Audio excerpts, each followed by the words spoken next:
The Mountain Meadows Massacre, which occurred on September 11, 1857, is one of the most significant historical events impacting the people of Arkansas. 121 men, women, and children traveling in a wagon train bound for California. The train consisted of families from Benton, Carroll, Johnson, and Marion counties in Arkansas. In history, this ill-fated group came to be known as the Fancher-Baker train, named after its leaders, Captain Alexander Fancher, who oversaw the wagons and families, and Captain John Twitty Baker, who managed the livestock.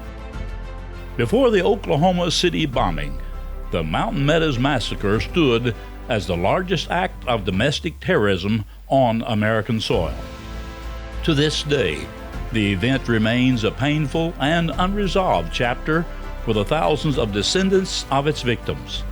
Numerous books and documentary films have explored the massacre, yet it continues to evoke intense emotions and debate.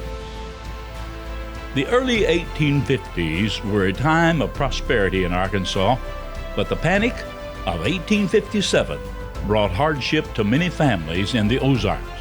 For many, California symbolized the promise of a better future. At the same time, Brigham Young had assumed leadership of the Mormons and led his followers to Utah, then a largely unsettled territory. On July the 24th, 1857, as Young and his followers celebrated their arrival in Cottonwood Canyon that's near Salt Lake City, they learned that the U.S. Army was advancing to replace Young as the governor of the Utah Territory.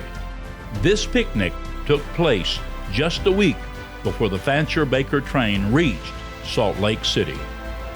Historians debate the motives behind the massacre. Some suggest robbery, while others argue it was an act of revenge for the murder of Mormon leaders such as Prophet Joseph Smith and Apostle Parley Pratt. Pratt had been killed in Alma, Arkansas, shortly before the wagon train reached Utah. Most accounts agree that the massacre was initially disguised as a Paiute Indian attack, but recent forensic evidence indicates the Paiutes had little involvement. 17 children under the age of 7 survived the massacre. However, accounts report that the victims' bodies were stripped of clothing and left unburied for 18 months, during which wolves scattered the remains. In May of 1859, Major James Henry Carleton and his soldiers from California arrived at Mountain Meadows. They gathered the victims' remains and buried them in several mass graves. They then erected a 24-foot cedar cross and inscribed a nearby rock with these words, "Here 120 men, women, and children were murdered in cold blood in early September 1857. They were from Arkansas," end of quote. Tragically, this memorial was destroyed, possibly on Brigham Young's orders, in 1861. 18 months after the massacre, Dr. Jacob Forney and Captain James Lynch searched for the surviving children. Initially, the Mormons claimed the Paiutes had taken the orphans, but an intense investigation revealed otherwise. 17 children, ages 6 years and younger, were the only survivors of the massacre. They were Martha Elizabeth Baker, age 5, Sarah Frances Baker, age 3, William Twitty Baker, age 9 months, Rebecca Dunlap, age 6, Louise Dunlap, age 4, Sarah Dunlap, age 1, Prudence Angeline Dunlap, age 5, Georgiana Dunlap, age 18 months, Kit Carson Fancher, age 5, Trafina Fancher, age 22 months, Nancy Safrenia Huff, age 4. Felix Marion Jones, age 18 months. John Calvin Miller, age 6. Mary Miller, age 4. William T. Joseph Miller, age 1. Emberson Milam Tackett, age 4. William Henry Tackett, age 19 months. 17 children were eventually recovered and brought to Salt Lake City before being returned to Arkansas. Relatives reunited the survivors in Carrollton, Arkansas on September the 25th, 1859. Judge John Cradlebaugh later issued over 100 arrest warrants, including one for Brigham Young. However, the withdrawal of his military escort left him unable to safely investigate the massacre further. Calls for justice resurfaced after the Civil War, leading to the trial of John D. Lee in 1875. The first trial, with a jury of various faiths, ended without a conviction.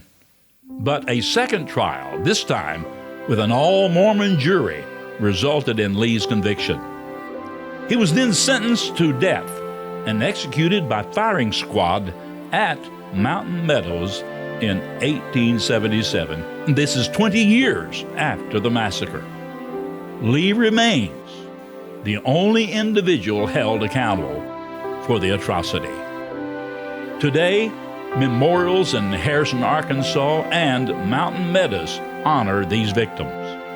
The massacre, which profoundly impacted the people of Northwest Arkansas before the Civil War, remains a significant chapter in both state and national history.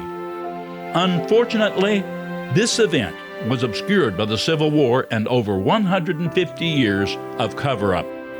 This compounded by its religious connections. However, recent books, films, and documents have brought the Mountain Meadows Massacre back into public awareness, ensuring that this dark chapter in American history is never forgotten.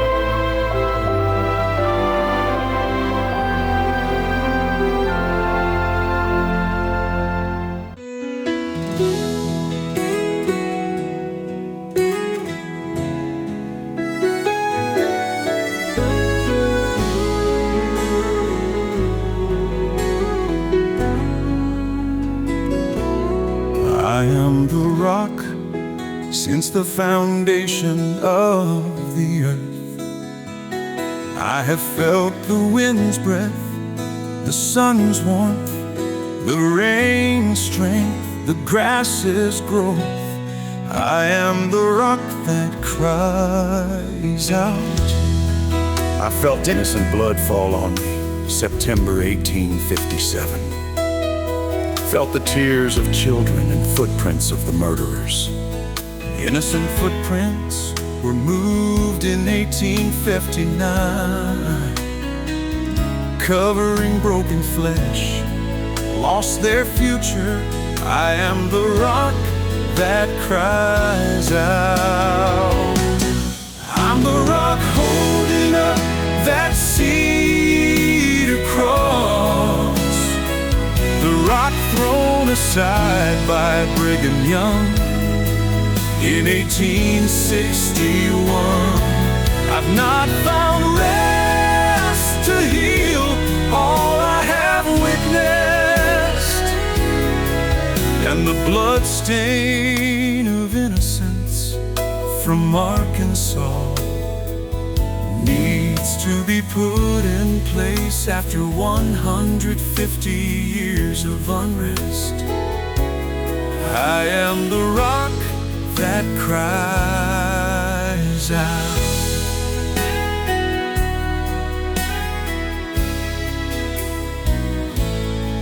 Need to hear words, we're sorry for shedding innocent blood. I am the rock wet with tears from then to now. I need to see Seed's children returned in 1859. I am the rock, calling out peace for generations to come. Seeking Mormons, asking forgiveness, that innocent blood may rest. I am the rock that cries out, the rock that desires seeds of today have peace, desiring to lay in the meadow by the quiet stream, the rock that needs to give account. September 11, 2007, peace was made. I know desires and dreams this generation's descendants must put to rest the pain and losses. I am the rock that cries out. I am the rock that cries out. I am the rock that cries out. I am the rock of Mountain Meadows.